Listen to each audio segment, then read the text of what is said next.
Civilization 7's modern age is finally here, and it promises not to disappoint. And you said we have a few mechanics to show. We have a lot of mechanics to show. The modern age is packed with content, packed with new systems. From railroads to aerial warfare, let's talk about everything new in the somewhat controversial reveal of the modern age in Civilization 7.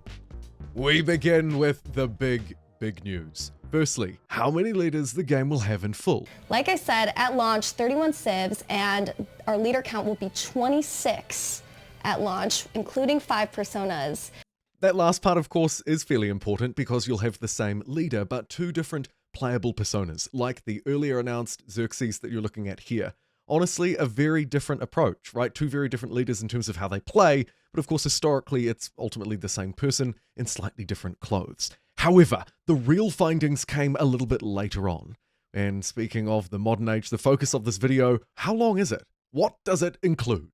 You can see that the modern age starts in the year 1750 and move towards the back half of the 19th century where we have the Industrial Revolution kicking in. Things like factories and railroads are going to become crucially important. This is just a chock full of content age. We have to proceed through the world wars. We have to get to flight. Eventually we get to rocketry. All that's within this age. Okay, so we're working from historical revolutions starting in 1750 specifically and working our way through to rocketry. However, while that is all good news and probably expected news, I think there's a little bit of a downside here, honestly. And some of you may be a bit disappointed with where the modern age ends. What does the modern age exclude from its playthroughs? We love to have our ages with a big climactic conflict between the players where they're really fighting it out. The modern age with the world wars really fits that bill very nicely. So that's what we decided. We decided we have so much content. This is the fullest age we have. It's already set up sort of perfectly in terms of the way the history lays out. And we're just going to say that's our third age. That's perfect for the end of a civilization game. Now there's some content after that that players are familiar with. The Cold War kicks in, you know, and obviously history has marched on to the present. That's not something you're going to see in Civ 7 at launch, but we'll be talking about the plans for how that gets into the game when it's the right time. Lots of room to grow, for sure. Whew, that's a doozy. So, the modern age will end around those world wars, World War II, moving into rocketry, and as we'll talk about a little bit later, the discovery of some more advanced nuclear weaponry. And that's kind of where it finishes. They make reference to the Cold War not being included. And so what we can draw from this and from the other comments that were made there about there being possibility for it in the future is that we may indeed see some sort of, whether it be free or probably paid DLC, introducing content beyond the World Wars period, where the modern age seems to end in Civ 7. Thankfully, to counteract this just a bit, we have some incredible looking railroads, modern warfare, aerial combat, victory to look at. But first, this section of the video is sponsored by Warhammer 40,000 Tacticus, a fast-paced, turn-based strategy game. With a focus on its incredibly large 70-some roster of champions across 17 playable factions, Tacticus offers player versus player combat, PvE, guild raids, and more. I like the rapid tactical skirmishes combining terrain, elevation, the wide variety of weaponry and troops to create some really enjoyable battles that are so easy to pick up, yet very challenging to master. Better still, if you'd like to try it, you can use my code HAPPYDEC, that's HAPPYDEC, and you'll get a free, wonderful head start of 50 Blackstone and 2,000 gold. The code's valid until January 1st, 2025. Now's the perfect time to jump in and celebrate the limited time event, Grotmas. So please, use my QR code on screen or follow the link down below to download Warhammer 40,000 Tacticus for free today. Available in the palm of your hand on iOS and Android. Now, back to Civilization 7. And specifically, we're talking railroads. Railroads, which I know everyone has been very excited to see. A lot of people have been waiting for railroads. They certainly have. There's a striking correlation between railroads and players of strategy games. Let's talk about the rail stations, a very unique building in Civ 7. So a rail station is a full hex building. This is a new thing for the modern age, and that's because it is a very important tile. We really want the player to be able to find it easily and focus on it, and there's also a lot of things that are happening on that tile, so it's very important. So this is the only building that can go onto this tile. You can't pair it with another building like we see in other places. A massive building across a whole hex, and of course you'll need one in every city or settlement that you want to connect up to your, as we discovered, automatically built railroads between them. And you have your two rail stations up. It creates a rail connection between the two. Any route, so a road between the two settlements, because it can be a town as well as a city, are instantly upgraded to rail.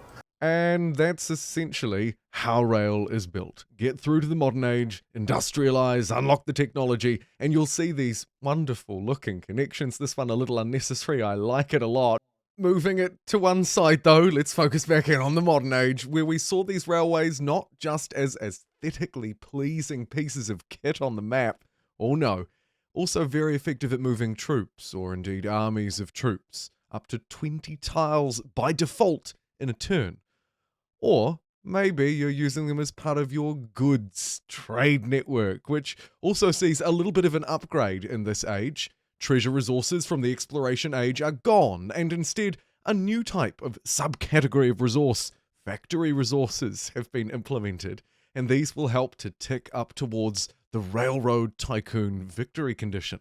Slowly, over time, for every factory resource that's slotted into a settlement, you'll accrue points, and this will help you move towards unlocking the economic victory, the overall victory using legacy paths. However, of course, we've got a little bit to get through before we can focus in on victory. Let's talk modern combat in Civilization 7. What are they introducing? What is new to fighting in this, the final age? Firstly, it sees the introduction of unit classes, light and heavy, and this seems to be exclusive to the naval domain as we advance our kit. Take a listen to Carl on this one. Battleship, and we have a destroyer. These are a heavy naval unit and a light naval unit. In modern, we start introducing additional types, classes of units, light and heavy. Heavy units are bigger, cost more, and have more combat strength. Light units are faster, smaller, lower combat strength, lower production cost. Okay, two broad categories that make sense with the naval units, maybe the kind of doctrine that you'll be enforcing. But of course, there's also a new commander. And actually, kind of two new commanders. I mean, they're both about planes, but neither of them are planes. Have a listen. We've hinted that there is a third type of commander in the modern age, and that is the Squadron Commander. So here is a Squadron Commander, and the Squadron Commander is actually sort of divided up into two categories. There is a land version, which is Squadron Commander, but you do have to base it on land. If you want something in the water, it has to be an aircraft carrier, which is a distinct type from the Squadron Commander. It's not an embarked Squadron Commander. This is a naval unit. It cannot go up on land at all, but it is still a Squadron Commander of its own type. And of course, this new, the final type of commander, as Carl just mentioned, kind of divided into two different versions. One at sea, an aircraft carrier, and the other on land, operating a little bit like an aerodrome, a built building, go figure, where we can station aircraft in our cities. These new commanders have their own new promotions, and I'd note that those trees, all of the promotion trees, in fact, explicitly designed for the modern age, are smaller, allowing us to move through them at a more rapid pace. The other key takeaway from the stream, from this part of the stream, was about some of the new changes to aircraft that you're going to be using inside of these commanders. Have a listen to the changes and new aircraft for Civ 7. So this is on the aircraft carrier. This is a fighter who's on patrol. If we select our aircraft carrier, we can see that the units are packed into it. And air units are always packed into a commander. When you have a Squadron Commander, or when you have an aircraft, it is either in a Squadron Commander or in the aerodrome itself, which has a sort of commander-esque ability to it. And they can never just deploy out into the map. But when you have a fighter unit in that location, and we have one up here in our Squadron Commander airbase as well, it is immediately on patrol. That is an anti-air unit. So if other aircraft come into range, it will intercept them, which is traditional so for other players Civ. can see, oh, he has fighters up. Right. Then we also have some bombers here, which are really good at attacking cities, which we're going to use here in just a moment. And then we have another aircraft type, which is new to Civilization 7. We have ground attack aircraft, in this case a dive bomber. So this unit is really good at attacking other units. I'm really excited about those. Absolutely. Okay, so quite a bit to unpack there from Carl and Ed. Primarily, aircraft will now be stationed really in just a few different locations as this dive bomber takes it past an enemy city and destroys the tank within it.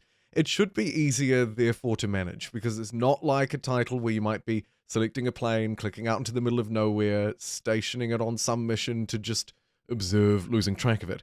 You'll also note here the aerodrome has a similar commander promotion structure to the aircraft carrier that we looked at earlier.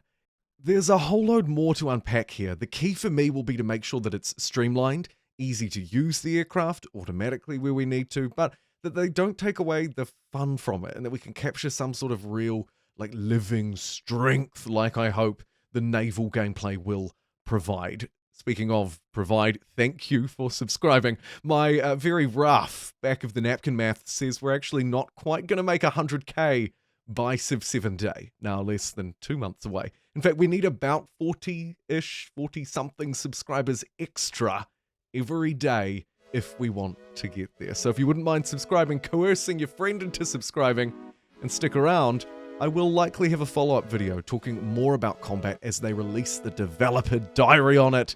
But first, a quick section flying in on the AI and influence, where one specific question was asked of them on the AI in this game. Have a listen to their response. I know there's a lot of interest in how the AI is going to take advantage of some of these mechanics too. Smegmeister asks, will the AI actually build and use airplanes in Civ 7? Yes. So absolutely. One thing that the AI doesn't have to worry about quite as much as in previous titles is it doesn't have to like build up the tech tree basis quite as much to going into modern, everyone starts with at the bottom of the tree with obviously some boosts from the legacy paths and scientific attributes you've earned, but it doesn't have as far to get into the aircraft research as maybe it did in previous games. So people will see AI use of aircraft, absolutely. So the good news is you'll see AI use aircraft. However, of course, as described, that's kind of because of the way that the tech tree is structured. Moving through to each age, it would be hard for them to not use it. They'd have to be doing really, really, really bad. So, does it speak much to the overall strength? No. However, if you're a player who likes the in-game tutorial or advisors, you'll be pleased to know that they've been fleshed out. They talked a little bit on stream about how the tutorial will be more catered toward you, prompting you, giving you information when you need it, and not just bombarding you with it. And of course, when you're interacting with the AI, you'll be making the most of this. Espionage, influence more broadly, a currency that you'll generate from your activities or your buildings and spend maybe on those secret diplomatic activities. And we'll see a new leader who takes advantage of those in a moment. But first, we're going to talk about actually winning.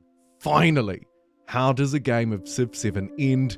Well, as you might imagine, the modern age is vital, as well as the kind of things we've already built up, those legacies. Remember? We're also going to show how the game ends. So the legacy paths have been sort of how you score points as you go through the game up until now, but that's not the way we want a proper Civ game to end, so we'll be explaining that, and we'll go into what a victory is all about as well. And we will do just that. Firstly, though, a couple of interesting legacies. The Dark Age legacy was revealed. You unlock one of these by completely ignoring the pathway, say the cultural pathway, in a previous age. It's said to give you an outstandingly powerful benefit, but it gobbles up all of your legacy points from all of the other categories, including the wildcard category.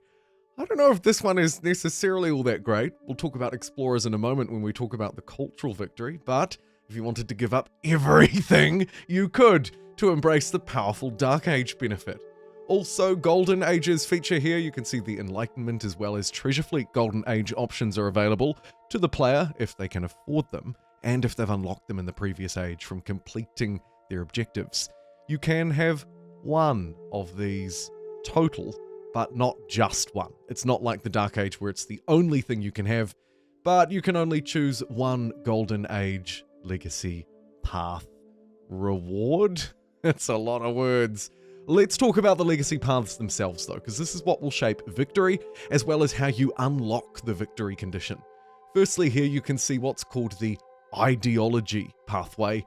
This is the military victory in the final age, where the task is to essentially capture enemy settlements. As a brief side point though, here we get more points towards this victory pathway by ultimately having an ideology, and ideally having an ideology that differs from the enemy's ideology. We don't need to get too bogged down into ideology here, but they did briefly mention on stream that it's unlocked through civics. Once you move through natural history or whatever else you're unlocking, you'll unlock political theory, and that will allow you to pick up an ideology. Communism, fascism, or of course, democracy. This will be separate from your government type, by the way, so you can mix and match a little bit here. The takeaway is that you'll get more points if you're ideologically different from your opponent. And if you can get 20 points from conquering settlements, you will work your way through the ideology tree and ultimately unlock a victory condition. The victory condition itself, just like the one here inside of the Railroad Tycoon victory, is still a little bit unknown. We understand that players who have specialized more, in this case connected more railroads together, connected more factory-driven resources, and ticked away at that points goal, well, those players will have a head start in trying to compete their victory condition, which, in this case, in the economic case, is not about developing more advanced nuclear weapons like it was with the ideological victory, but instead, it's about something called the World Bank, the World Bank Economic Victory Condition. A reminder that that victory is actually, for real, winning the game, with what we'll hear from Firaxis in just a moment is about that triumphant celebration, that special event that would normally win us a game in Civ. Think flying to space, for example, where we see, of course, the science pathway, the third of 4, return. To unlock the victory, which is called First Staffed Space Flight, say that 5 times fast, you must first complete all 3 of the space race projects, starting by researching flight and the development of the aerodrome, building one of those, and completing a transoceanic flight project. It seems the space race is still very much here and very much alive, though there are some hoops you'll have to jump through first, some things that you logically need to complete before you can move on to being the first to staff a space flight.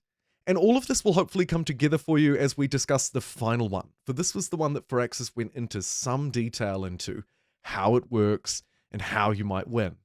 Maybe because it's a little bit different from getting a whole load of tourists into a city, I am of course talking about the cultural victory. The Geographic Society requires us to house 15 artifacts, and this will ultimately lead to the World's Fair victory condition. Firstly, let's have a listen to Ed Beach from Firaxis talk about those artifacts. And what natural history does is it lets you build the Explorer unit and then send those explorers to either universities that were created during the Exploration Age or museums that you may have created here in the modern age. And those are places where the knowledge of those ancient antiquity civilizations and the Exploration Age conflicts, all that is sort of stored in those universities and museums. And that's a place where an explorer can go and figure out where are the right places to dig to get artifacts to help towards this cultural legacy path are. Okay, so we get our explorers, we send them to a place where artifacts may have been housed or where great knowledge has been, and they learn where to go and to dig up some artifacts. They also talked during the stream, of course, about how artifacts can be found in other ways, maybe through the game's narrative event system. You may not need to have an explorer up and running necessarily to pick them up. However, once you've collected them, you've housed 15, you've met that precondition of the legacy pathway, you then need to focus in on that second part, victory. In this case, as I mentioned before, it unlocks the World's Fair victory condition. However, how that specifically plays out, we're actually still yet to discover. Have a listen to what Firaxis did say about this final victory step. That is when you finish the cultural path, that's going to unlock the World's Fair project, and you can start working on building the World's Fair. But how long does that take? It actually, it's a pretty hefty project. It takes a while, but every legacy point that you've earned towards culture in any of the ages is going to speed that up.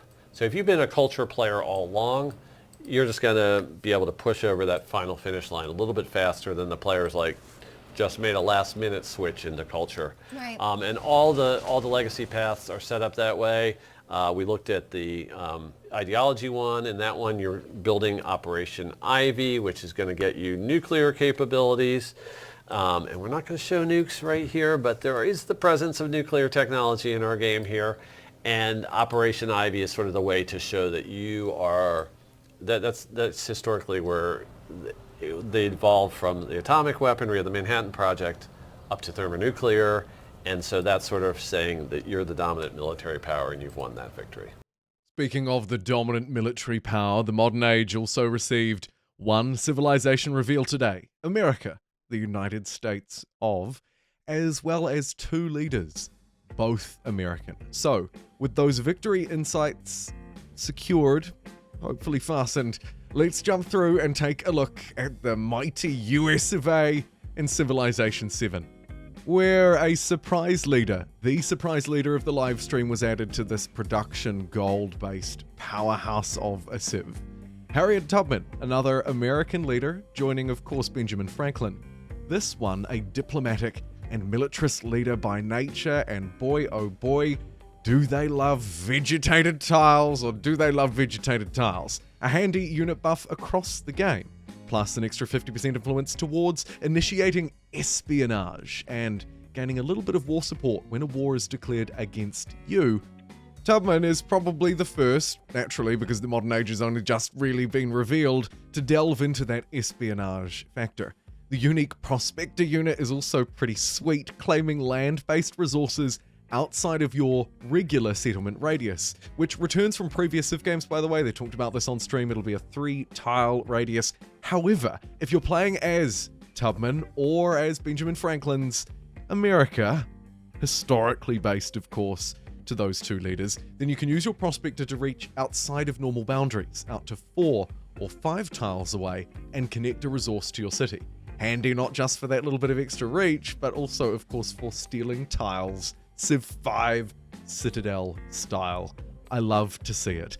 The unique infrastructure for the Americans, your quarter, if you combine a steel mill and a rail yard, you'll receive this puppy, which will increase food in your city for every resource that is assigned to it. A powerful food buff to your tiles that already seem fairly beefy.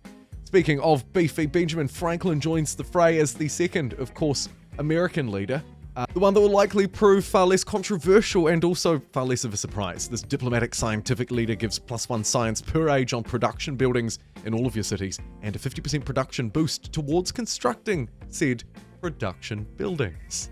You'll also get +1 age per science per active endeavor that you've started or supported, and you can start 2 of those bad boys if you're playing as Benjamin Franklin. Here you can see them in action. It is, of course, one type of diplomatic maneuver and endeavor, generally a positive agreement rather than a secretive, say, espionage activity or a punishing sanction.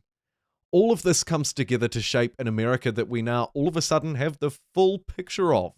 And with a unique military unit, a marine and infantry that has reduced production cost, as well as the amphibious promotion, costs to move, embark, disembark, all significantly reduced, and no combat penalty when attacking from being embarked.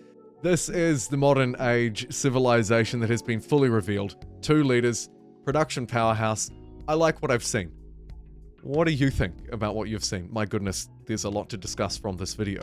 We have Victory that we've just talked about before being unveiled, though the actual steps to completing that last event after the legacy pathways and points are earned and out of the way, we still don't fully know. Modern combat looks great. I love the ships, the different classes. I like what they've done with the aerial units, hopefully streamlining that process. I was personally disappointed to hear that things like, for example, the often at times hot, long-spanning Cold War will seemingly not be included in Civilization 7, with the game wrapping up sometime probably around the 1950s, give or take, after World War II. It was also a super long video. Thank you for being here and joining me in this monstrosity of a beast. My goodness. We've had a lot to discuss about the modern age. And my thanks again to Warhammer 40,000 Tacticus for sponsoring this video. Please check out the game using the link down below in the description or the QR code on screen. Thank you for watching. I'll see you next time.